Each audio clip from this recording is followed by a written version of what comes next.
When you marooned me on that godforsaken spit of land, you forgot one very important thing, mate. I'm Captain Jack Sparrow. Pirates of the Caribbean did what no one thought was possible. It made a great movie out of a classic Disneyland ride. And then it spawned 4 progressively worse sequels. All the CGI squidmen and drunk pirates singing yo ho, just couldn't stop what now feels so inevitable. You are without doubt the worst pirate I've ever heard of. But you have heard of me. The iconic live-action film franchise was originally being developed by Disney as far back as the 1990s, and for almost all of its time in development, 2 men were attached as central creative figures, Ted Elliott and Terry Rossio.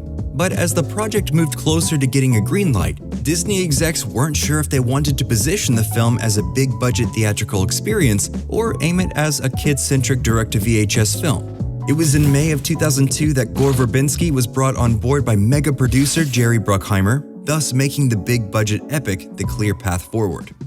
Verbinski's vision was that this project was simultaneously a throwback to films like Captain Blood and Treasure Island and filled with whimsical magic and all-ages appropriate horror.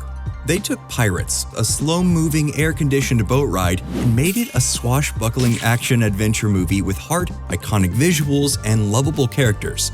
The cast of the film was also perfectly positioned to break out in a major way, Johnny Depp being moved up from successful indie film leading man to Hollywood megastar, Will Turner, as played by Orlando Bloom, hot off his turn as Legolas, and Keira Knightley having just had her first critical hit with Bend It Like Beckham. Got high hopes for her. Especially me. Curse of the Black Pearl opened at number 1 in the box office. The scale and inventive visuals, coupled with Oscar-nominated performance of Johnny Depp as Jack Sparrow, pulled in legions of viewers. The film generated over $650 million worldwide. In some ways, the film was received as an underdog. The end product was exactly the opposite of what everyone expected. A movie based on a ride, in a genre that was rarely successful. Many believed that the film would go the way of Cutthroat Island, one of the biggest box office bombs of all time. And yet, it didn't. It was thrilling and personal and had a scope that was unimaginable. Which leads us into the first true mistake the franchise makes. Instead of drilling down and making a really good sequel that would expand the world of the first film, they opted to follow the trend of the day. They chose to mimic Lord of the Rings and The Matrix and shoot 2 sequels back to back. Unfortunately, they didn't quite have the creative energy they needed to pull off this trick. So Dead Man's Chest, released in 2006, and At World's End, released in 2007, both feel undercooked and not as tightly constructed. The problem with both of these sequels is that Curse of the Black Pearl, from a writing perspective, is a near-perfect movie. All the characters have arcs that are set up, paid off, and don't really need more screen time. These 2 sequels spend valuable time undoing the closed loops from the first film, and this is especially apparent in how Jack Sparrow's character is utilized in the sequels. In the original film, he's a supporting character. He's there to drive action and create conflict, but he's not the protagonist. As the franchise goes on, the writers and directors give him more and more to do, which offsets the structure of how these films function. You need a Will Turner straight man, for lack of a better term, to balance out Sparrow's antics. But that idea just gets exponentially diminished as the films go on. However, the slight dip in quality of Dead Man's Chest didn't matter because the film brought in $1.066 billion. And the third film, it brought in $961 million. You know I demand payment. I brought payment. Pirates was now a cultural force. Disney had their answer to The Lord of the Rings. So where would the franchise go from here? They'd go back into the past, thematically that is. Elliott and Rossio's initial version from the 1990s was heavily inspired by the Lucasfilm game The Secret of Monkey Island, which was in turn heavily inspired by the Tim Powers novel On Stranger Tides. Jerry Bruckheimer optioned the book, and on September 11, 2009, Walt Disney Pictures announced that the title of the new film would be Pirates of the Caribbean On Stranger Tides.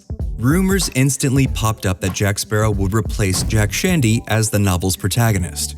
Directed by Rob Marshall, helmer of the movie musical Chicago, the idea of expanding the franchise by pulling in a novel as source material seems like a great idea. However, it just didn't work.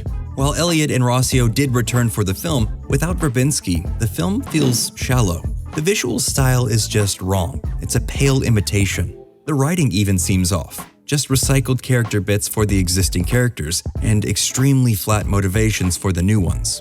The only real standout from the new cast is Ian McShane as Blackbeard.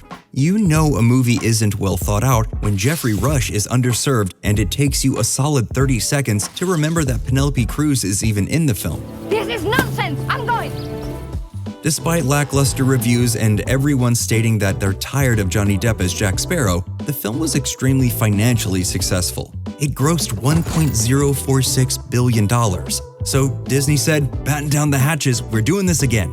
Shortly before the release of On Stranger Tides, the wheels were set in motion for a fifth film. Rob Marshall opted not to return this time, with Yoshim Roning and Espen Sandberg, two visual effects artists, taking over the director's chair. Pirates of the Caribbean: Dead Man Tell No Tales was positioned as almost a soft reboot of the franchise, attempting to emulate the style and structure of the first film. Many critics called the film a requel. We follow a new cast of characters with both Depp and Jeffrey Rush reprising their beloved characters as they must go up against a deadly undead deep-sea pirate cursed with immortality named Salazar. Ironically, this film is what most people expected when The Curse of the Black Pearl was released. It's a jumbled mess of overly long action scenes, a bloated cast of underdeveloped characters, bizarrely choreographed fighting, and amazing actors given either scenery chewing or strangely wooden performances. Pirate's life. And yet, even in this objectively low point of quality, Pirates was still successful. It had a global haul of $800 million. So where does that leave the future of the Pirates franchise? Inextricably tied to Johnny Depp. At one point, Bruckheimer and Disney were developing competing versions of Pirates 6, one to star Johnny Depp and one to not. With his very notorious publicity issues and lawsuit, it was up in the air if he would be castable again for a major motion picture. The only real certainty is that whatever the Pirates franchise does next, it needs to be new. They've revisited the same plot lines and core ideas too many times. They need new characters, new ideas, and honestly, smaller stakes. The more the franchise focuses on the end of the world, the more it just feels like it doesn't matter. The stakes for the first film were actually fairly personal. That's the secret to more critically successful Pirates movies, because they honestly can't get much worse than Dead Men Tell No Tales. Could someone explain to me as to why I'm here? And that's all we have for this episode. What do you think? Should Disney bring Johnny back for one more go as Jack Sparrow?